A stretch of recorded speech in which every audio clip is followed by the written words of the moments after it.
अवैध माइनिंग के कारण एयरपोर्ट को जाने वाली मुख्य सड़क अपना अस्तित्व गंवा रही है। परिणाम स्वरूप करोड़ों की लागत से बनने वाली एयरपोर्ट सुविधा भी अब दिक्कत में लगातार आने के अंदेशे में जी रही है। यही कारण था कि इस सड़क की खस्ता हालत और इस सड़क पर बने टोल टैक्स के बारे में जब हमने एयरपोर्ट अथॉरिटी से बात की तो उन्होंने इस प्रति अपना भी रोष व्यक्त करते हुए कहा कि सरकार अवैध माइनिंग पर रोक लगाए। एयरपोर्ट डायरेक्टर कमलजीत कौर ने यह भी कहा कि सड़क की जो मौजूदा हालात हैं वह माइनिंग के कारण है और यह हालात बार बार सड़क बनाने से भी नहीं सुधर सकती जब तक अवैध माइनिंग पर रोक नहीं लगेगी। सड़क इसी तरह बदहाली में जीती रहेगी। इसके अलावा उन्होंने टोल टैक्स के प्रति भी अपनी प्रतिक्रिया जताई। ये टोल नजायज लग रहे ना, ਹੁਣ ਸਾਨੂੰ कन्फर्म नहीं है तो पैसेंजर मिलना है या नहीं मिलना, पर ਉੱਥੇ ਜਾ ਕੇ पार्किंग भी देनी है तो उसमें भी देनी है और काम ਤੁਹਾਨੂੰ लॉकडाउन की वजह ਨਾਲ ਤੁਹਾਨੂੰ पता कितना डाउन है। ਇੱਥੇ इंस्टॉलमेंटां देनियां मुश्किल हो गई, टैक्स है, इंस्टॉलमेंट है, फिर इंश्योरेंस वगैरह है, ਉਹਨਾਂ ਦੇ ਖਰਚੇ है। टोल जायज़ है ਉਹ ले जान, ਇਹ ਨਜਾਇਜ਼ टोल है, गुंडागर्दी समझ लो किस्म की, ਇਹ नहीं ਲਈ ਜਾਵੇ। और अगर ਲੈਣੇ ਤੁਸੀਂ ਪਰਸਨਲ ਗੱਡੀ ਤੋਂ ਲਵੋ, ਆਪਾਂ ਤੇ ਫਿਰ ਵੀ ਸਮਝੋ ਕਮਾ ਕੇ ਦੇਣੇ ਹੈ। अगर ਸਾਨੂੰ ना मिले ਅੱਗੇ कुछ तो ਆਪਾਂ खाली वापस आना। साढ़े 100 रुपये गया तो वही 100 रुपये शाम को सब्जी नहीं आती घर, फिर इधर आने का फायदा की है। सानू टैक्सी में तो कम से कम छूट देनी चाहिए। 300-400 रुपये सवारी मिलनी है, 100 रुपये पर इतने 35-40 रुपये पर इतने पार्किंग देते, 100 रुपये पर इतने दे रहे, 50 रुपये पर इतने दे रहे हैं, साढ़ा 100 रुपये खर्चा आ गया प्लस तेल। तो आप सिर्फ हूँ समझो भी ये टैक्सियाँ आटो है, 40-40 400-400 300-300 रुपये जो सवारी छड्डन जा रहे हैं, ड्रॉप करने जा रहे हैं, उन्होंने अपना 100 रुपये खर्चा करके 100 रुपये डीजल पर सिर्फ 100 रुपये पीछे जा रहे हैं। कहते डेली बेस पे हो नहीं है, पर जो डेली बेस पे सानू की फायदा, सानू तो फिर वही स्यापा ही है। हम आपको बता दें कि अवैध माइनिंग के कारण जितना हर साल जान मान का नुकसान हो रहा है उतना किसी और प्रक्रिया से नहीं हो रहा, लेकिन सरकार इस दिशा में कोई उचित प्रयास नहीं कर रही है। अब नतीजा यह सामने निकल कर आ रहा है कि अगर जल्द ही सरकार द्वारा या फिर जिला प्रशासन द्वारा अवैध माइनिंग पर रोक नहीं लगाई गई तो जिस तरह चक्की की बदसूरती ने नेशनल हाईवे की तरफ अपने पैर पसारने शुरू कर दिए हैं, इसके साथ साथ लगते कई घर जो हैं वह नष्ट हो चुके हैं। एयरपोर्ट को जाने वाली सड़क अपना अस्तित्व खो रही है।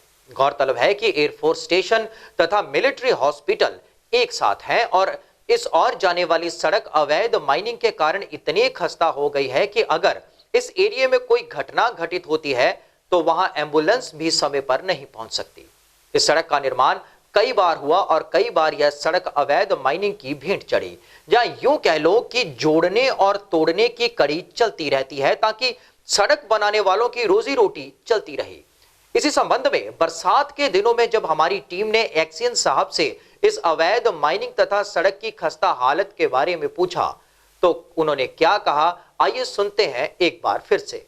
और ऐसा ना, ये यहाँ पर जो चक्की नदी है इसका पानी आता है हर बार मानसून के सीज़न में आता है, तो उससे पहले भी यहाँ पर सन 2014 के आसपास ये जो सड़क थी ये बह गई थी भूमि कटाव की वजह से, क्योंकि जो खड्ड है ये दिन प्रतिदिन गहरी होती जा रही है। उस वजह से इसके जो नदी के जो साइड का जो ज़मीन है उसमें कटाव होता है।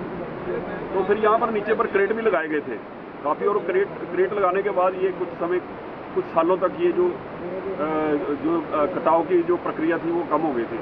लेकिन अभी इस बार बहुत पानी दोबारा आया तो उसके नीचे से वो क्रेट की बुनियाद हिल गई और वो क्रेट भी चले गए। इसकी वजह से ये एरिया दोबारा से ये क्षतिग्रस्त हो गया और काफ़ी मुझे लग रहा है कि तकरीबन कोई 2-3 करोड़ रुपए का नुकसान हो गया यहाँ पर। अब अभी तो फिलहाल यहाँ पर कुछ नहीं कर सकते, थोड़ा सा यहाँ पर बचाव के लिए कुछ मिट्टी के ढेर वगैरह लगा दिए जाएंगे, कुछ चूना वगैरह लगा दिया जाएगा जिससे कि कोई दुर्घटना ना हो। लेकिन आने वाले समय में फिर इसका कोई एस्टिमेट वगैरह प्राकलन तैयार करवाएंगे तो इसका कोशिश करेंगे तो पक्का समाधान इसका निकाला जा सके। तो दिन दूर नहीं कि जब इसका आघात चक्की दरिया पर बने रेलवे पुल को भी सहना पड़ेगा। अगर ऐसा हो जाता है तो फिर दिक्कतें ही नहीं बढ़ेंगी बल्कि बहुत सी परेशानियां भी मुंह फाड़े सामने आ खड़ी होंगी। आइए अब सुनते हैं जब फास्टवे ने डीसी कांगड़ा राकेश प्रजापति से इस संबंध में फोन पर बात की, उसके कुछ अंश। सर मैं अनिल खुराना बोल रहा हूँ जी, पठानकोट से, फास्टवे न्यूज से।